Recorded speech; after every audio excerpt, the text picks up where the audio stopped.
Hi chaps, SimOP here from Beard, Biceps and Batchat. Today I am bringing you a replay in my Centurion Action X on Redshire.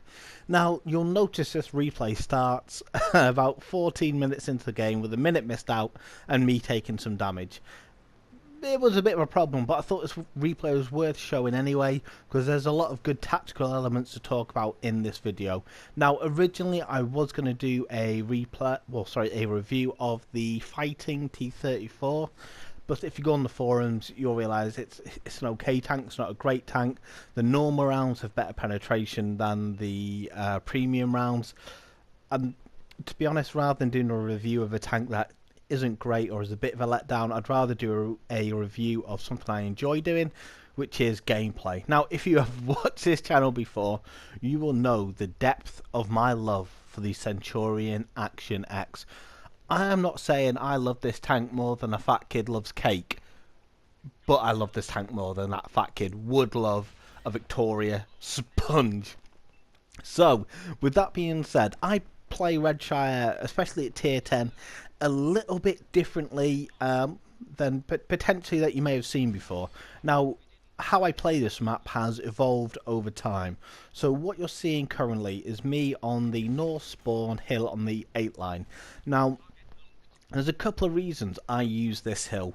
So the way this map is played currently, there is a big push from the south spawn up to the valley on the 9-0 line, as well as to the hill on the F4, F5 line.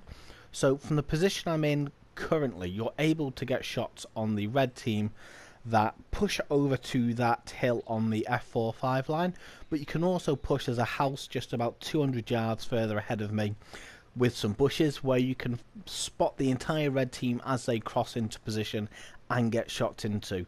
So with tanks like the Centurion Action X, which isn't a brawling tank, it is a Ridgeline tank, this map is absolutely perfect for this tank to be a support tank. So you can use this position, use these ridges, use these hills to use the full 8 degrees of gun depression that really make your turret bouncy. Straight on, your turret is not very bouncy, but when you're using your full gun depression, the turret becomes very bouncy just due to the angling and the effective armor. So at this point you can see red teams push very aggressively down the 8-9 valley. They've won the 8-9 valley with a mouse. Tanks are just dying at this point. There's a lot of tanks dead at a tier 10 game for 11 minutes in, so both teams have been very, very aggressive. Now you'll notice that this is probably one of my more cowardly moves with self-preservation in mind, that I've just completely given up my position to the advancing mouse and the other accompanying heavy with him. The reason for that is there's no point me staying there trying to duel with the mouse and just completely dying. So what I would rather do is move to the next ridge line, conserve my HP as much as possible and put shots into the mouse as he advances. I'm surprised I've not tapped X yet and started using premium, but you know, why not? So from this position, my view range, I can safely put shots into the mouse without him seeing me, which is essentially damage for free. Now, there's not a lot of situations in the game where you can do this, and if you do, it's because you've manipulated the game in such a way where you're able to do it. So as soon as I'm spotted, I pull back. I still want to get shots into this mouse more than anything. I just want to keep him tracked so everyone else can just absolutely pummel him. As you can see, we're getting a lot of assisted... Boom. Boom. We're getting a lot of assisted damage onto that mouse. Now, this is a very unusual position. Well, not unusual. This is a very good position for the red team. Currently, they control just shy of 3/4 of the map. They control all the 7, 8, 9, 0 line, or the G, H, J, and K lines. We are essentially just pushed back all the way to the hill down the 5 line.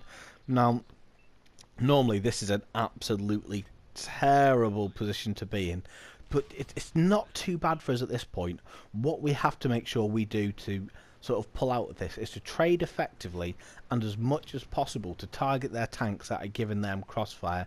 So they're able to put us in crossfires from the hill on the 8 line and the hill on the G line, as well as any tanks that are along the riverbed, and essentially we just have to make sure they cannot put crossfires onto our tanks that are popping up to shoot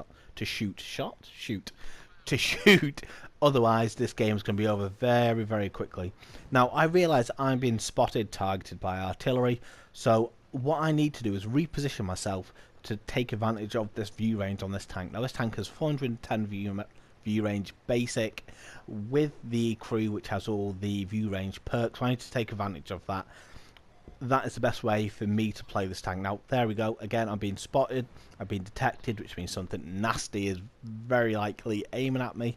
So I need to find the sweet spot, if you will, between me being able to spot the enemy and them not being able to detect me.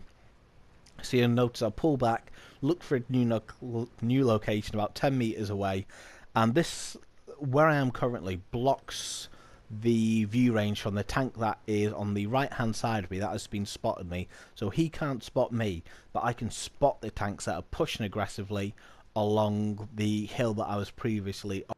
Now, I would love to say this is going to be a quick game, but it isn't. This is going to be quite a slow paced game, even, where everyone has been very cautious with their movement, their positioning, what they're exposing themselves to. So I'm lit up at this point, but it was worthwhile taking a shot at that T10 just to take him out of the game and just to put us ahead, almost, or at least on, you know, we've taken a tank out at this point in the game when everyone's being very cautious. To take a tank out was a very big deal, and it's worthwhile eating a shot to do that. So what I'm trying to do is just to figure out where everyone's view range is, where I can and cannot be spotted from. How aggressively can I push while spotting the team up without being... There we go, guy died. How aggressively can I push without being spotted? So what I decide at this point is there's no point sitting back being fairly conservative. What I need to do is to get into a position where I can spot their base and the hill down the 8 line. So I want to try and get my view range onto those areas without exposing myself and taking too much damage. We've still got our RT, we've got some TDs, so ideally this should help us quite a lot, and I'm quite confident my view range is going to allow us to do that and just to push that game a little bit more.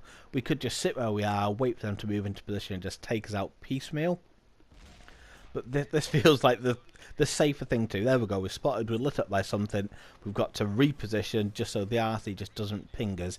There shouldn't be any enemy tanks that have a line of sight on me, so there we go, it's the RT that was setting off my detected.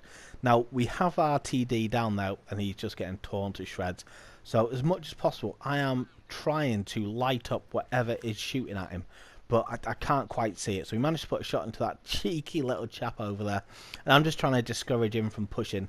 I have no real aim going in a circle here. The idea is to throw off the sixth sense and make them wonder where I'm going to reposition to next. Little do they know, being a clever guy that I am, I'm going back to the same position. Now normally this is a massive mistake, especially as I didn't allow sixth sense to drop off before approaching this position again. But the rest of our guys, the rest of our boys have been quite effective with their trading. And we've caught this little boy. Well, we've not caught him in the open. We've got a commander's hatch to throw shots at. Now, what I want to do is just make him pull back from the position he's in on that K2 line. He should be by himself and fairly exposed. So we don't really have to worry about him overly at this point. What's more important is just spotting the rest of the team, finding out where they are. So again, I'm pushing aggressively just to use my view range. There we go, we've lit him up. Now I'm obviously aiming for shots here, but potentially it's not worth me pulling the trigger. I'm better off just lighting him up, keeping him lit up for the rest of the team, just to slam into him. Obviously I took my shot, got some damage in, but I've been lit up, which means at some point he will drop off as a spot. I think that's a bit of a mistake on my part. It wasn't really worth the trade-off. That will happen if he drops off the map where the rest of the team can't target him. I should have just been a little bit more patient and slightly less greedy than I was. As you can see there, I'm sort of tempted to push over, take the shot of the grill. Detected goes off, someone is aiming at me. With the HPM on at the moment, if anything nasty, there we go, anything nasty enough gets a shot at me, they're going to take me out and really just smash the view range of our team. We've got 2 heavies, a TD and our RT. At this point, I probably have the best base view range of tanks left in the game. So what I want to do is at this point reposition. Now what I'm planning on doing here is pushing aggressively to F8. Now that will allow me to get spots onto their TDs that are on their base hill, but it will also allow our team to have a crossfire on them. So rather than the Jagdpanther E100 just facing towards a hill, eating shots into his mantler, into his superstructure, he has to make a decision once he's spotted. Who does he face to stop taking damage from? Does he face me, or does he face the rest of our team? So this is the idea of this push at the moment. Whether it comes to fruition or not, we'll have to wait and see. This is probably one of my least special moments, where I've actually taken a minute to just think about what I'm actually doing and what I want to actually accomplish. There we go. We've lit him up. The guys are putting shots into him. I line up the side.